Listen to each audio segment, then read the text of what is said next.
Mesdames et messieurs, bonsoir.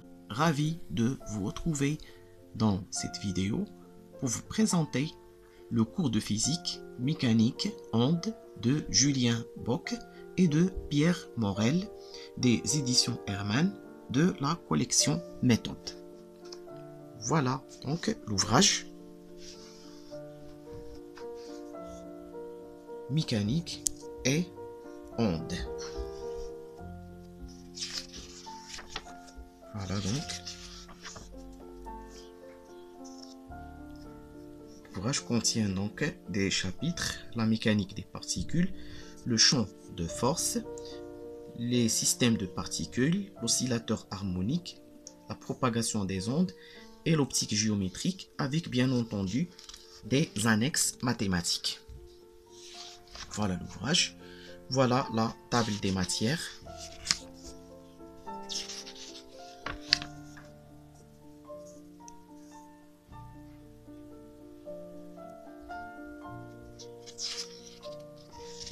Voilà la préface de l'ouvrage. Un ouvrage donc consacré à la mécanique classique ainsi que les ondes et l'optique géométrique. Voilà le chapitre 1, la mécanique des particules, donc l'introduction. La cinématique du point, donc le temps, la vitesse. Voilà.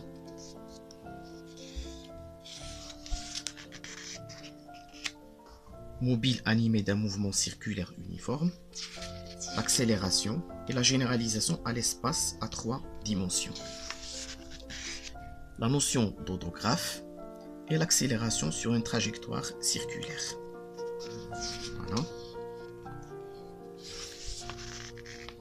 Accélération bien sûr sur une trajectoire quelconque. Exemple ici, la vitesse et l'accélération d'un mobile parcourant une trajectoire hélicoïdale suivant un mouvement uniforme. Voilà. Changement de repère et position du problème, la vitesse absolue, la vitesse relative. La loi de composition des vitesses. Mouvement d'entraînement et la translation, bien sûr. Ici donc le mouvement de rotation. Et la composition des accélérations. L'accélération de Coriolis sur la Terre. Ici donc la circulation atmosphérique sur l'Europe occidentale. Donc l'écoulement de l'air est déterminé principalement par l'accélération de Coriolis et la vitesse est ainsi perpendiculaire au gradient du champ de pression. Voilà ici l'invariance galiléenne. Dans la figure 22. Principe de la mécanique classique, donc le principe de l'inertie, ou bien la première loi de Newton, sachant que le principe d'inertie a été énoncé pour la première fois par Galilée. Le principe fondamental de la dynamique, ou bien la deuxième loi de Newton, et le principe de l'action et de la réaction, ou bien la troisième loi de Newton. Les notions de masse et les forces newtoniennes, bien sûr, la nature des forces, comme la force gravitationnelle, régie par la loi de Newton, comme les forces électrostatiques régies par la loi de Coulomb, ainsi que les forces électromagnétiques, comme la loi de Laplace ou la force de Lorentz, ou bien la force de Biot et Savart. Les forces exercées sur une particule, ici donc la composition des forces macroscopiques, comme la force élastique, la relativité bien sûr galiléenne, dynamique du point, position du problème, résolution des équations de mouvement dans le cas de la projectile pesant dans un champ de pesanteur uniforme. Voilà la trajectoire parabolique d'un projectile pesant. Deuxième exemple, particules chargées dans un champ électrique. Applications dans donc les tubes de télévision et dans les oscilloscopes ainsi que dans les accélérateurs de particules. Voilà donc l'application donc sur l'oscillographe cathodique. Particules chargées dans un champ magnétique. Ce sont les applications dans la spectrométrie de masse, dans les sélecteurs de vitesse, dans les cyclotrons, les synchrotrons et les bétatrons et ainsi de suite. Voilà quantité de mouvement et impulsion, choc élastique d'une particule sur une paroi rigide, là, le moment cinétique et le théorème du moment cinétique, application aux forces centrales, travail et énergie mécanique, ici notion de travail, le travail moteur et le travail résistant, la puissance, théorème de forces vives ou bien des forces virtuelles et l'énergie cinétique, énergie potentielle, conservation d'énergie mécanique totale. Voilà donc le premier chapitre. Le deuxième chapitre, champ de force, champ coulombien, notion de... Voilà donc exemple A, le champ radial. L'exemple B, champ dérivant d'un potentiel et les lignes de force. Comme par exemple ici, les lignes de force d'un champ uniforme. Et le champ de vitesse de l'écoulement d'un fluide sous l'action de la pesanteur. Ici, tube de force s'appuyant sur un contour. Principe de superposition des champs. Champ donc central proportionnel à le carré de l'inverse de la distance. Généralisation à plusieurs sources et le champ d'un dipôle. Donc, le théorème, le potentiel coulombien. Application bien sûr ici au dipôle. Potentiel du dipôle ici. Et le champ bien sûr créé par un dipôle. Voilà donc les lignes de force et les positions de Gauss. Flux d'un champ de vecteurs à travers une surface. La surface orientée s'appuyant sur un contour C et surface fermée orientée. Flux à travers un élément de surface orientée. Voilà le théorème de Gauss. Ici donc la notion et la définition de l'angle solide, bien l'angle dans l'espace.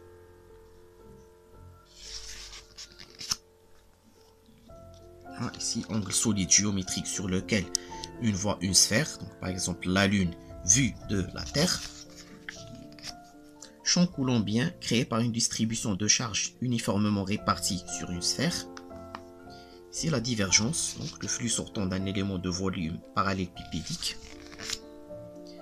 Propriété de l'opérateur de divergence, donc la linéarité, et le théorème de Green-Ostrogradsky. Et le champ à flux conservatif, c'est-à-dire à divergence nulle. Champ de gravitation, les lois de Kepler et la loi de la gravitation universelle. Loi de chute des corps, loi qui a été découverte par Galilée. La loi de l'attraction universelle de Newton, l'expérience de Cavendish.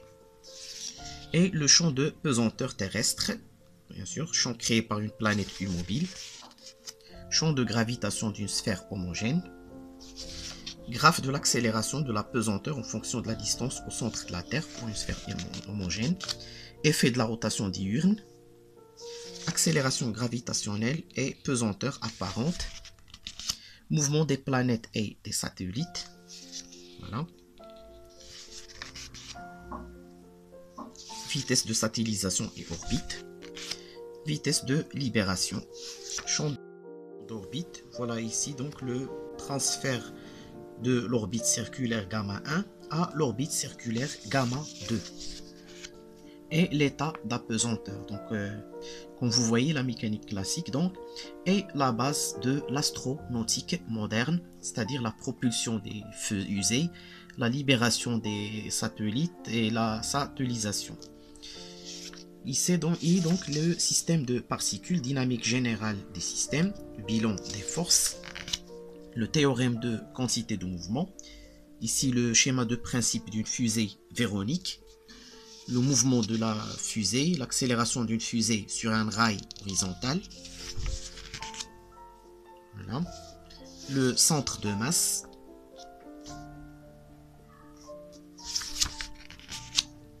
l'explosion d'un obus, le centre de masse des éclats poursuit la même trajectoire parabolique, et la construction géométrique du centre de masse de trois masses ponctuelles égales. Voilà, le centre de masse d'une demi-sphère et le théorème du moment cinétique.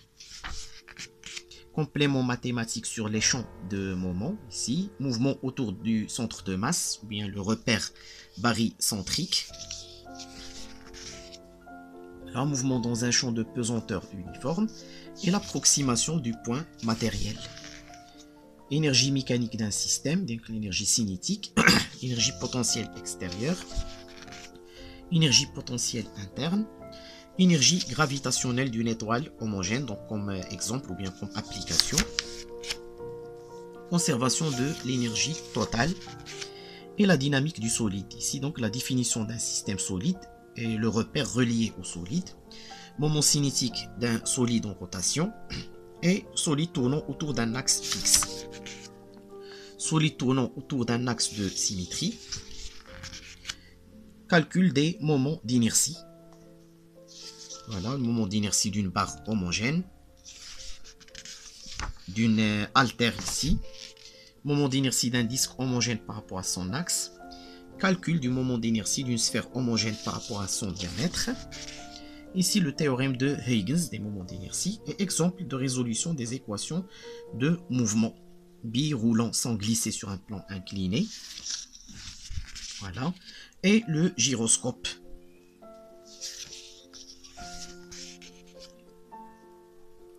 Voilà ici. L'énergie mécanique d'un solide.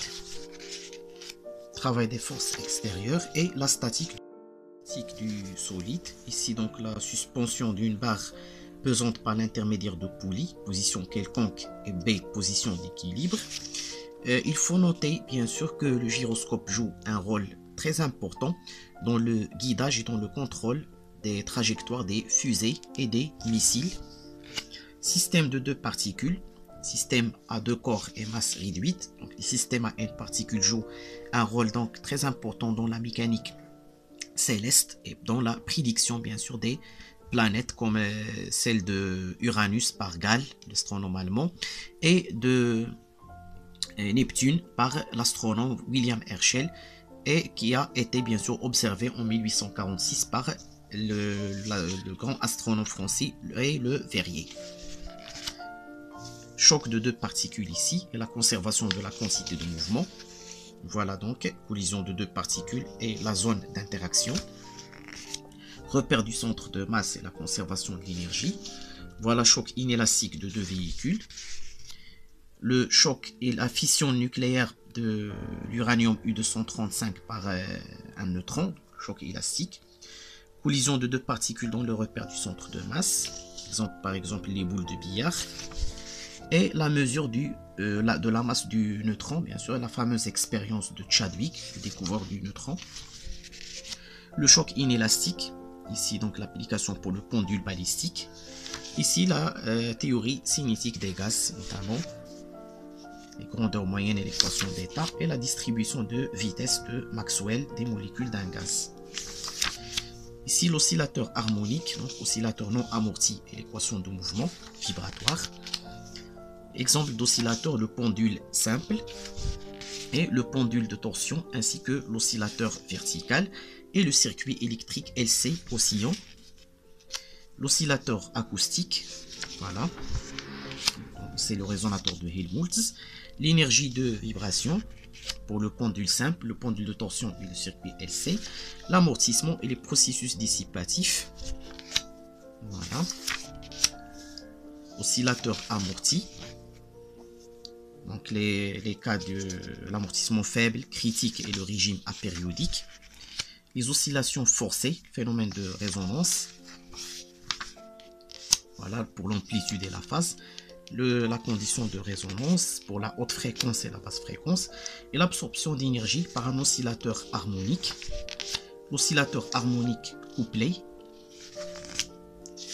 Voilà. La relation entre la pulsation et le vecteur d'onde K des ondes de déplacement longitudinal le long de la chaîne d'atomes et représentation schématique du réseau cristallin d'un solide. Le chapitre 5, la propagation des ondes, les phénomènes ondulatoires, ondes dans un milieu linéaire, donc sa description physique, et l'équation de propagation, bien sûr, d'ondes, qui est bien sûr l'équation d'Alembert. Ici donc les ondes de pression, scalaire de pression, les ondes progressives sinusoïdales et la réflexion d'une onde progressive.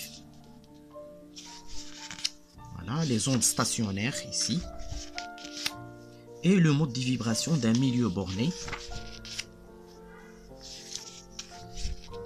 Équation de propagation, donc les ondes tridimensionnelles ou bien les ondes dans l'espace, onde plane sinusoïdale, vecteur d'onde et plan d'onde, surface d'onde successive d'un ébranlement issu de la source S dans un milieu non homogène, surface d'onde, la construction de Huygens et les rayons, ici l'exemple des ondes de gravité,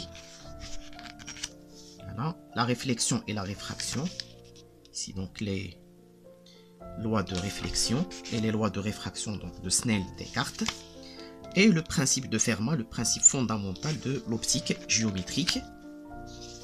Voilà, le principe de retour inverse, le principe de Fermat, et les interférences et la diffraction pour l'optique ondulatoire. Voilà, les réseaux de diffraction, diffraction par une fente.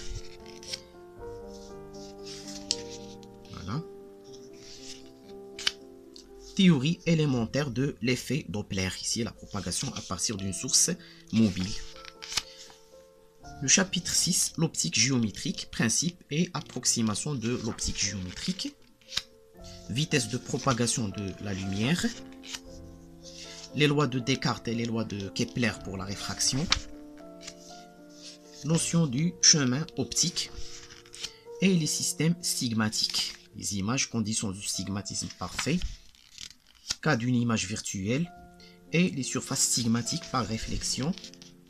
Surface stigmatique par réfraction ici, et les dioptres stigmatiques, objectif de microscope, donc comme application, et l'aplanitisme, étendue d'un faisceau lumineux, donc le théorème de Clausius, flux d'énergie du rayonnement, donc notion de photométrie, répartition spectrale, donc spectre de Rey ou bien spectre discret, et les spectres continus, exemple ici donc les spectres de corps noir à température croissante, ici les grandeurs photométriques, voilà la construction d'un faisceau d'étendue T2S, T2S' en alpha sur R carré, donc le flux lumineux, l'éclairement bien sûr lumineux, la luminance et l'intensité.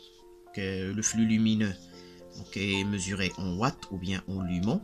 L'intensité lumineuse en watts par stéradion ou bien par candela. La luminance en watts par mètre carré par stéradion ou bien par l'unit. Et l'éclairement est mesuré par le watt par mètre carré ou bien le lux. Ici les instruments, donc le stigmatisme approché et les conditions de Gauss. C'est le miroir plan et la construction de l'image. Voilà donc les formules de conjugaison de Newton, les dioptres, voilà, et les lentilles sphériques. Construction du foyer image et du foyer objet pour une lentille convergente. Image donnée par un doublet de deux lentilles minces accolées. Les lentilles divergentes ici. Lentilles divergentes foyer image, le centre optique et le grandissement. Bon.